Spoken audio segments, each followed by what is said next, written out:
ഇന്നും യേശുവിനോടുകൂടി യാത്ര തുടരാമെന്ന ഈ ശുശ്രൂഷയിലേക്ക് താങ്കളെ സ്വാഗതം ചെയ്യുകയും കർത്താവായ യേശു ക്രിസ്തുവിന്റെ നിസ്തുല നാമത്തിൽ വന്ദനം പറയുകയും ചെയ്യുന്നു. നമ്മുടെ ജീവിതത്തിലെ ഏറ്റവും ഉറപ്പുള്ള കാര്യങ്ങളിൽ അതിപ്രധാനമായ ഒന്നാണ് നമ്മുടെ പ്രാർത്ഥനയ്ക്ക് മറുപടി ലഭിക്കും എന്നുള്ളത്. അതിൻ്റെ ഏറ്റവും പ്രധാനപ്പെട്ട കാരണം മറ്റൊന്നല്ല, അത് ഉറപ്പ് തന്നിരിക്കുന്നത് കർത്താവ് തന്നെയാണ്. യാചിപ്പിൻ എന്നാൽ നിങ്ങൾക്ക് കിട്ടും എന്ന എത്ര ഉറപ്പോടുകൂടിയാണ് തിരുവചനത്തിൽ നമ്മൾ കർത്താവിൻ്റെ വാക്കുകൾ വായിക്കുന്നത്. അതേ പ്രിയരെ, ഒട്ടും സംശയിക്കാതെ നമുക്ക് ദൈവത്തെങ്കിലേക്ക് അടുത്തിയെല്ലാം. ധ്യാനത്തിനായി വിശുദ്ധ മർക്കോസ് എഴുതിയ സുവിശേഷം 11-ാം അധ്യായം 24-ാം വാക്യം വായിക്കട്ടെ. അതുകൊണ്ട് നിങ്ങൾ പ്രാർത്ഥിക്കുമ്പോൾ യാചിക്കുന്നതൊക്കെയും ലഭിച്ചു എന്ന് വിശ്വസിപ്പിൻ, എന്നാൽ അത് നിങ്ങൾക്ക് ഉണ്ടാകുമെന്ന് ഞാൻ നിങ്ങളോട് പറയുന്നു.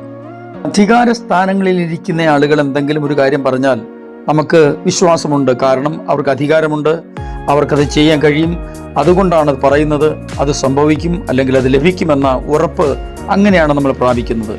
അങ്ങനെയാണെങ്കിൽ കർത്താവായ യേശുക്രിസ്തു തീർച്ചയായിട്ടും ഏതെങ്കിലും ഒരു വാക്ക് പറഞ്ഞിട്ടുണ്ടെങ്കിൽ അത് നമ്മുടെ ജീവിതത്തിൽ സംഭവിക്കുമെന്ന് ഉറപ്പായും വിശ്വസിക്കുക. യാചിപ്പിൻ എന്നാൽ നിങ്ങൾക്ക് കിട്ടും, അന്വേഷിപ്പിൻ എന്നാൽ നിങ്ങൾ കണ്ടെത്തും, മുട്ടുവിൻ എന്നാൽ നിങ്ങൾക്ക് തുറക്കുമെന്ന് ഒട്ടും സംശയമില്ലാതെ നമ്മോട് പറഞ്ഞിരിക്കുന്നത് ഈ കഴിഞ്ഞ 2000-ത്തിലധികം വർഷമായിട്ട്, നൂറ്റാണ്ടുകളായി പതിനായിരക്കണക്കിന് അല്ല ലക്ഷക്കണക്കിന് അല്ല കോടിക്കണക്കിന് ആളുകൾ ജീവിതത്തിൽ പ്രായോഗികമാക്കിയതാണ്.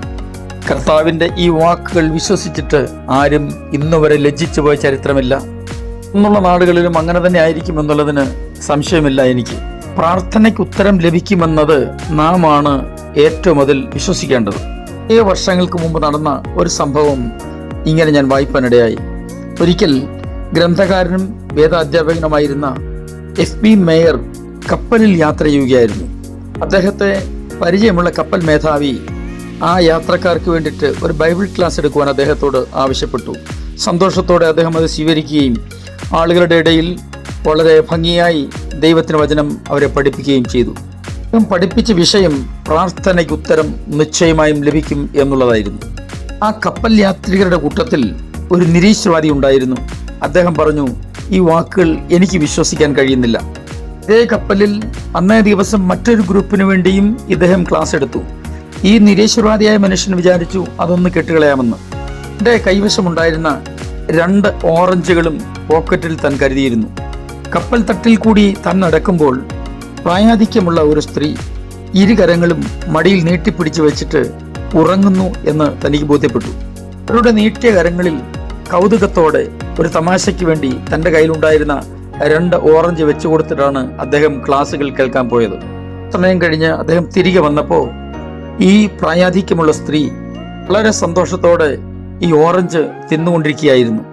തമാശയ്ക്ക് വേണ്ടി അദ്ദേഹം ചോദിച്ചു, ഓറഞ്ച് നല്ലോണം ഇഷ്ടപ്പെട്ടു എന്ന് തോന്നുന്നല്ലോ. ഇങ്ങനെ മറുപടി കൊടുത്തു, അതേ കുഞ്ഞെ, ദൈവം ഏറ്റവും നല്ലവനാണ്. പറഞ്ഞതിൻ്റെ അർത്ഥവും കൂടി അവർ വിശദീകരിച്ചു. ദിവസങ്ങളായുള്ള യാത്ര മൂലം കപ്പൽ ചൊരുക്കുകൊണ്ട് വല്ലാതെ ഞാൻ കഷ്ടപ്പെടുകയായിരുന്നു.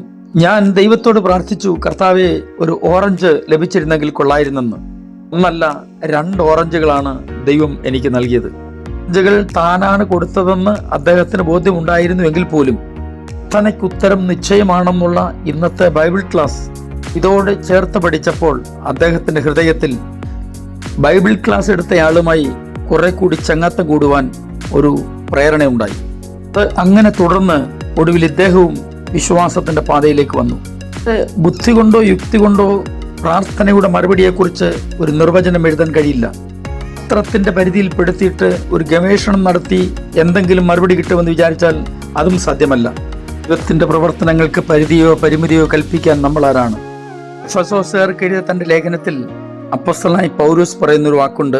3-ാം അധ്യായത്തിന്റെ 20-ാം വാക്യത്തിൽ നമുക്കത് വായിച്ച് മനസ്സിലാക്കാം.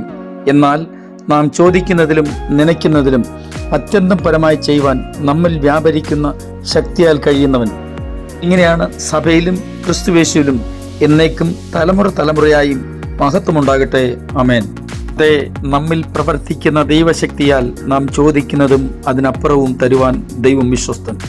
ഒടുവിലായി ഞാൻ ഒരു വാക്കുകൂടെ പറയട്ടെ, കൂട്ടിച്ചേർക്കട്ടെ. പ്രാർത്ഥന തീർച്ചയായിട്ടും ജയത്തിൽ നിങ്ങളെ കൊണ്ടെന്നെത്തിക്കും. പൂർണ്ണമായും വിശ്വസിക്കുക. ഞാൻ നിങ്ങൾക്ക് വേണ്ടി പ്രാർത്ഥിക്കുന്നു. സ്വർഗീയ പിതാവേ, എൻ്റെ എല്ലാ പ്രിയപ്പെട്ടവരെയും അങ്ങയുടെ കരങ്ങളിലേക്ക് ഏൽപ്പിച്ച് അനുഗ്രഹിച്ച് പ്രാർത്ഥിക്കുന്നു. ജീവിതത്തിൽ ഏത് വിഷയങ്ങളുടെ മേൽ പ്രാർത്ഥിക്കേണ്ടി വരുമ്പോഴും വിശ്വാസത്തോടെ അങ്ങയുടെ പാദപീഠത്തിൽ ചേർന്ന് പ്രാർത്ഥിപ്പാൻ ഞങ്ങളെ സഹായിക്കണമേ. യേശു ക്രിസ്തുവിൻ്റെ അൻപുള്ള നാമത്തിൽ തന്നെ ആമേൻ.